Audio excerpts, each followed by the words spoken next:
folks overshoot. So they go for sort of the aspirational CRO who's done it way bigger. Maybe they've done 200 million plus in revenue, but they're only at 10. Yeah.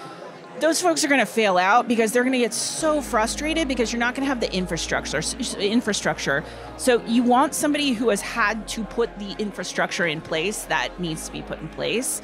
And, really like seeking somebody who might be more of a stretch candidate or who has commanded that much revenue, but maybe not in a CRO title is probably a better way to go. Yeah. So like focus less on the title, focus more on functionally what that person has done. Hey everyone, welcome back to the SaaS Revolution Show, brought to you by SaaStock, the conference that helps SaaS companies get traction, growth, and scale. I'm your host, Alex Theuma, and I'll be looking at what it really takes to build and grow a SaaS company today, and how founders and entrepreneurs stay healthy on the journey. Now on with the show. All right, well, welcome to the SaaS Revolution Show, live edition in Austin, Texas at SaaStock USA.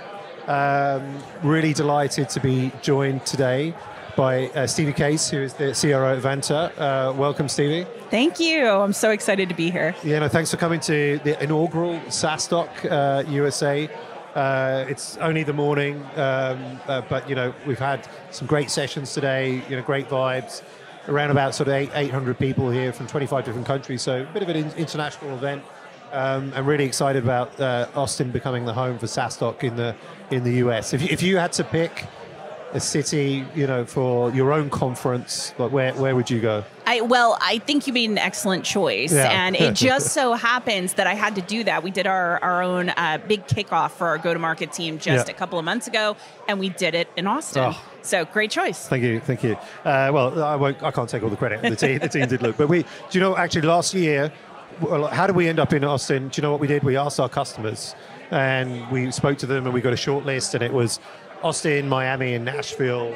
We drilled that down, and Austin came out as the winner, and I think for the right reasons. It's a magical town. Yeah. You've got great barbecue, great food, good vibes. There's music, there's art, there's culture. It's a great town. What's not to love? Yeah. But Stevie, we know a little bit about Austin now, a bit more. But what about you? Who is Stevie Case? Oh my goodness. So I'm the CRO, the Chief Revenue Officer at Vanta, Series B company. Aside from that, as a human, I live in the Bay Area. I'm mom to a 19-year-old daughter. Graduating tomorrow. Graduating tomorrow, big day. This is a milestone. To get her through high school is just huge. And I'm a single mom, have been for a long time, so I feel like very proud of myself as well. Yeah, like we've made it. Congrats. Thank you.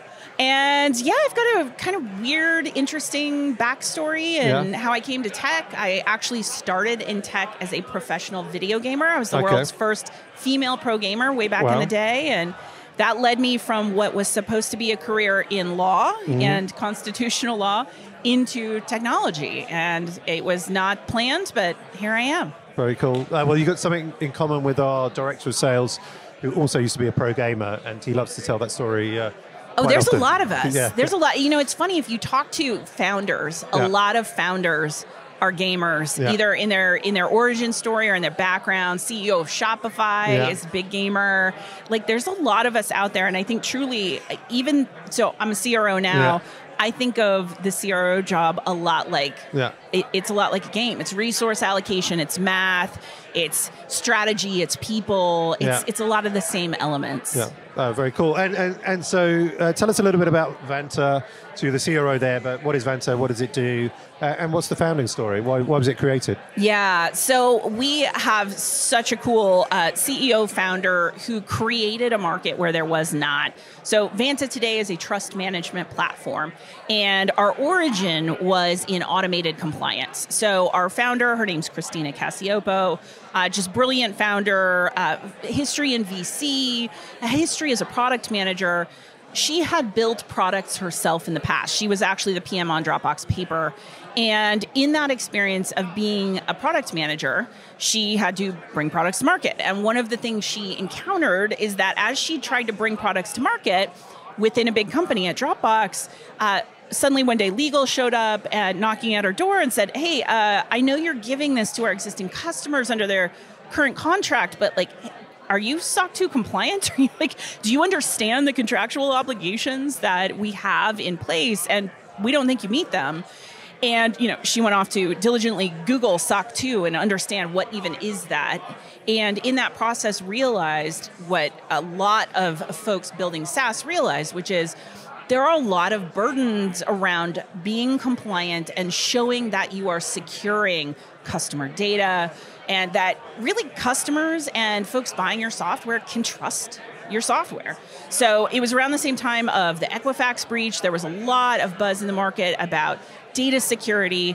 And so she started very simply by building literally a spreadsheet that helped other software builders figure out, what do I need to do to be SOC 2 compliant, ISO 27001 compliant?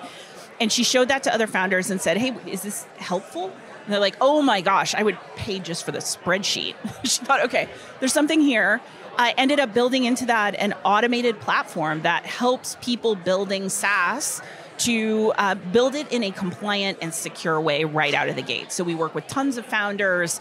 We have grown tremendously since then. Founded in 2018. We are now 350 people, Series B backed by Sequoia and Kraft and YC, among others. Just a great, huge rocket ship of a company. And it's all from this concept that she created from scratch a few years ago. Awesome. And why did you join? And, what's the recruitment story there? So how does, I guess for the listeners, we can impart some takeaways into how to recruit a CRO for your company, how it happened with you. Oh my goodness. I think it's really unique, right? There are really, CRO is a little bit of a new concept, and I find there are two varieties of CRO roles. There's the sort of VP Sales Plus, who just owns sales and really owns new revenue only. And then there's a more holistic CRO that owns much more or all things go to market. And going into this, frankly, I don't even think that distinction was clear to me, and certainly to a lot of the folks I talked to. So I think one is getting clear on what are you actually seeking to solve? Do you want somebody to drive new sales, or do you want someone who's going to help you drive strategy and go to market and think about all of the metrics that matter in the growth of the business? For me, I was a VP of sales at Twilio, and I was running the mid-market business at Twilio. So Twilio at that time, I had been there 6 years. I started around the time of IPO, 200 million in revenue. When I was popping my head up, I was 6 years in, we were 3.5 billion in revenue. So just meteoric growth in that time. The business I was running was about a $450 million business at Twilio. So, lots had changed in the market. I decided to peek my head up and see what was out there. There was a lot of exciting stuff getting built. And I actually ended up talking to the talent teams at some of the top tier VC firms to start. And one of those happened to be Sequoia. I talked to the talent team there, and I told them, I am looking for a CRO role.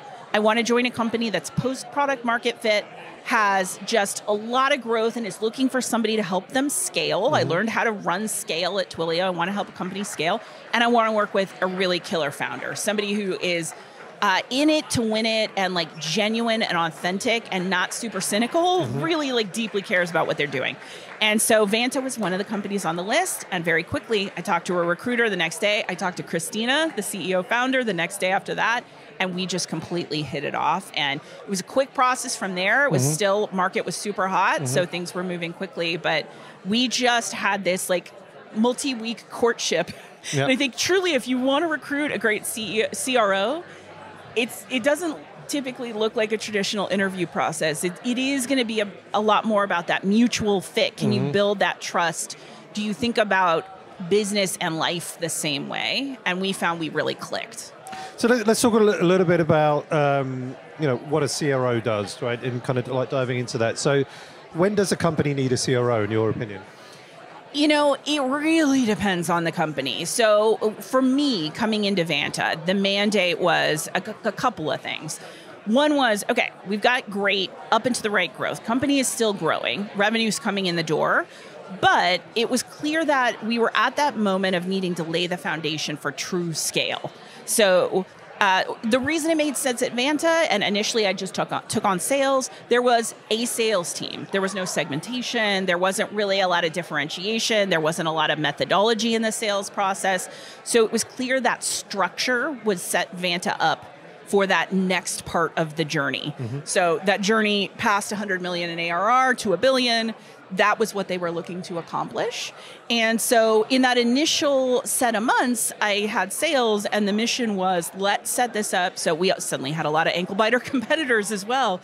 Let's set this thing up to really continue to scale so things don't slow down. We can keep growth going, doubling year over year. That was mission one. Then I've gotten deeper into the business. So now I own everything broadly go to market. So I actually have sales, and that looks like a lot of different things now. We've got a SMB team, a mid-market team, a strategic team, an enterprise team. I also have customer success and implementation and onboarding and growth marketing as well as revenue operations. So I've got the entire revenue machine. And now I'm thinking about all of those core metrics that matter to the business. So I wasn't tallying that up, but was that something like 8 or 9 direct reports that you've got? Or? It's varied. It just went from 11 to 9. Okay, so yeah. it's a big crew. Do they say, maybe they say like more than 7, it becomes a little bit difficult? Yes, so. yeah. It's, we're at that point where my directs, I need them to be pretty self-sufficient. These are all really talented senior leaders who know their disciplines really well.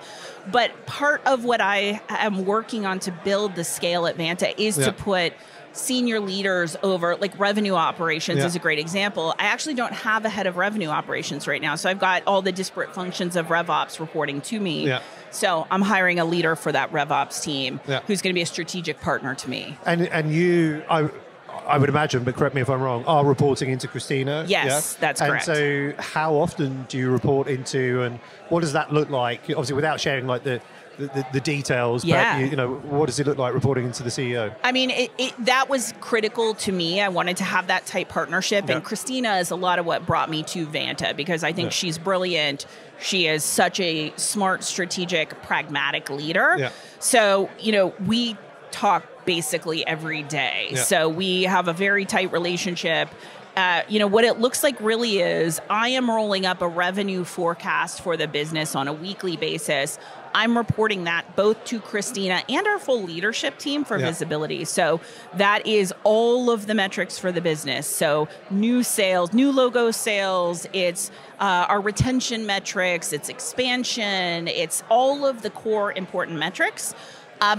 We have recently hired an incredible CFO. Yeah. He is now my right-hand partner in all of this. So he and I are iterating on like great terms and how do we define, best in class. So like that relationship is super tight. But, Christina and I we talk every day, but we also seek to carve out time that's not super scheduled. So whether that's going out to dinner, catching breakfast together, like talking off hours, I actually find that our most productive work is the stuff that isn't scheduled.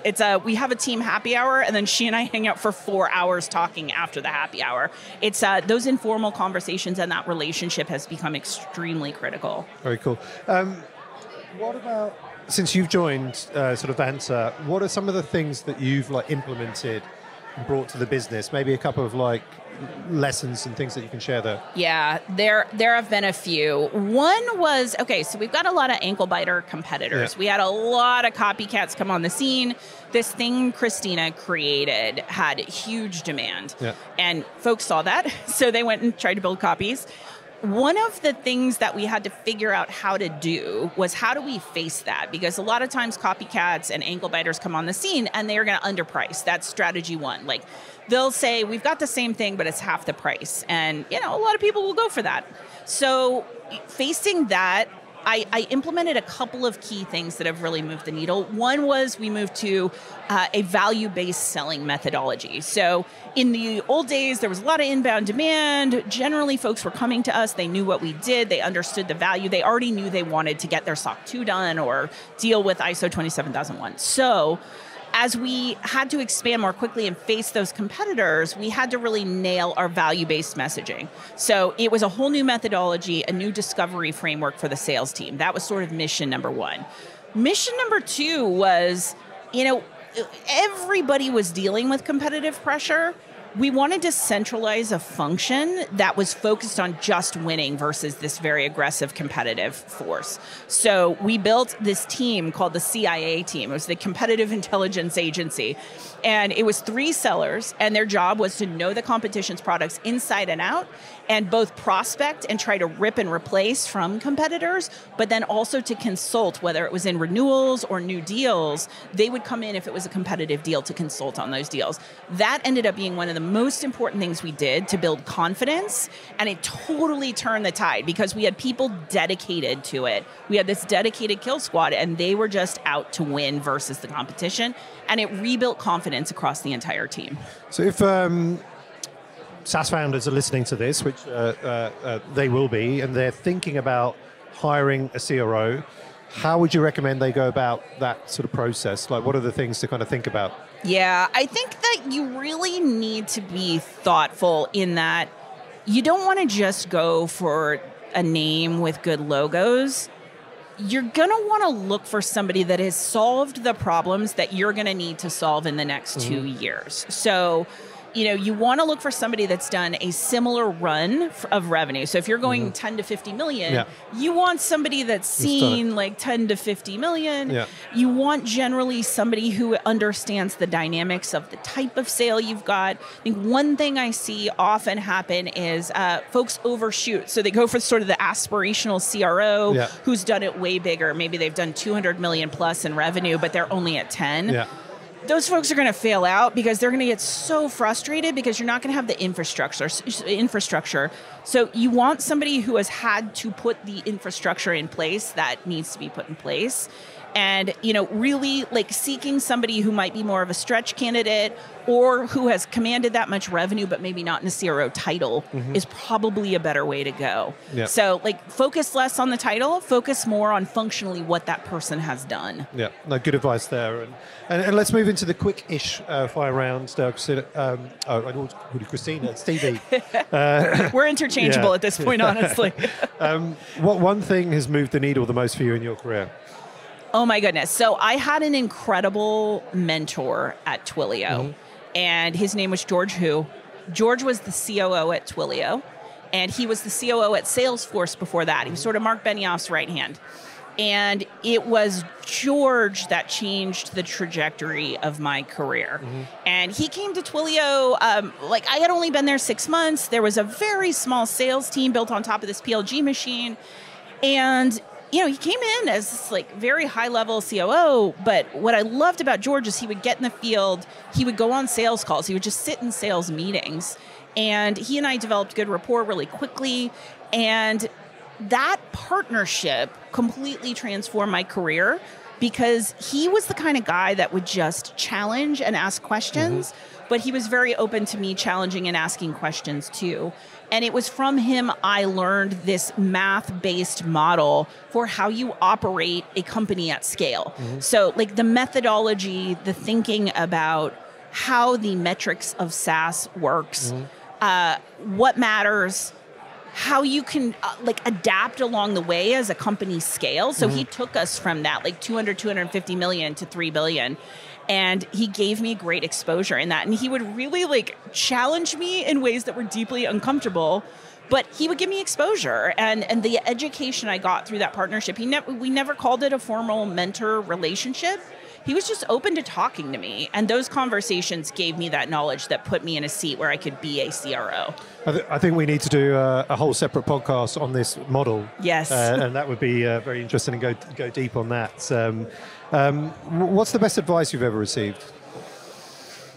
It probably does come back to that time at Twilio, and it was advice that George gave in one form, but I had an incredible leader that I worked for there, Allison Welch, and she helped open my eyes to the fact that if you want to advance up in your career, if you want to advance up the ladder, you want to continue to be promoted, it's not just about being good at your current job, that you have to have a level of both empathy and understanding for what your manager's job is. And the more you can understand up that chain what each person is responsible for, what they're trying to accomplish, and help them get there, the more likely they are to pull you with them. Because the truth is, like, you know, I'm in a CRO role now. My job is so deeply different. I've got different metrics, different goals, different levers to pull than even one layer below me. And the folks who are one layer below me that understand what those levers are and can help me pull them, even if it's not in their immediate best interest in that moment. Like if you're a sales leader, you know, there may be something that's better for the company that you can help accomplish. That's the kind of stuff you've got to develop, that like broader mindset about the business that goes beyond your personal self-interest. And that's hard for salespeople and sales leaders because you're so used to like, I have my quota, I do what makes my quota. But broadening my perspective, she changed the game for me.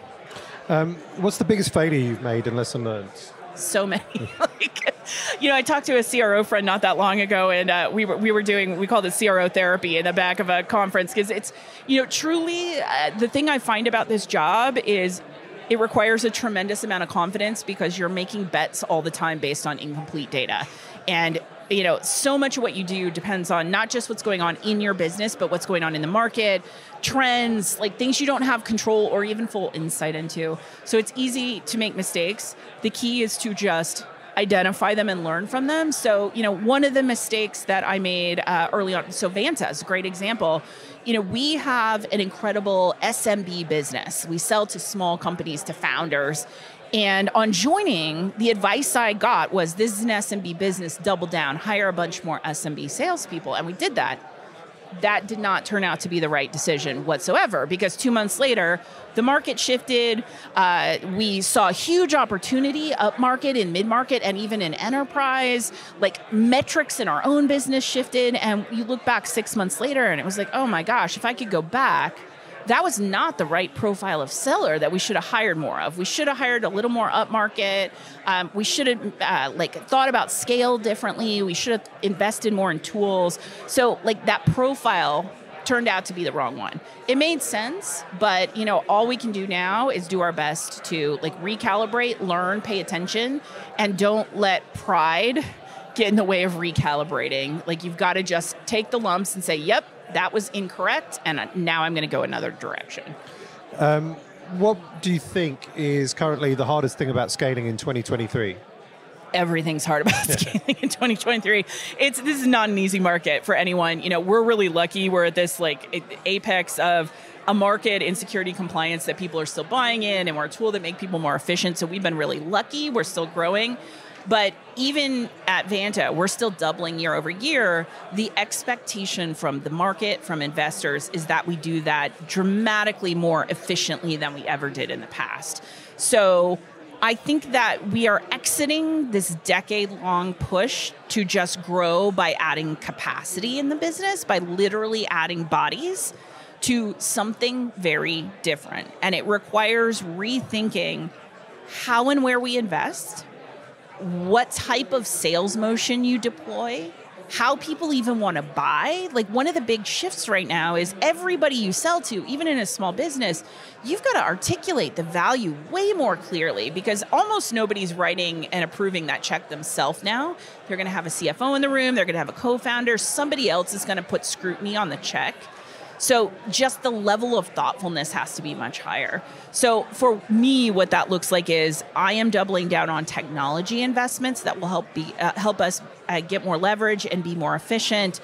I am like really getting much more thoughtful about hiring. We're hiring more slowly, but when we do, we're actually hiring more senior folks and less junior folks. So it's just like you almost have to reassess every element of your business and think, does this make sense now? And don't let the flash of some companies who look like they're still hiring like crazy blind you. Like the world is very different, and those who don't recalibrate will suffer. Stevie, as we come to the end of the show, if people listening want to reach out to you and find you online, where can they find you? LinkedIn is the best place. I am on LinkedIn. I post a lot there. I'm super active, love to connect with people. So Stevie Case on LinkedIn. Awesome. Thanks so much, Stevie Case, CRO at Vanta. Thanks so much.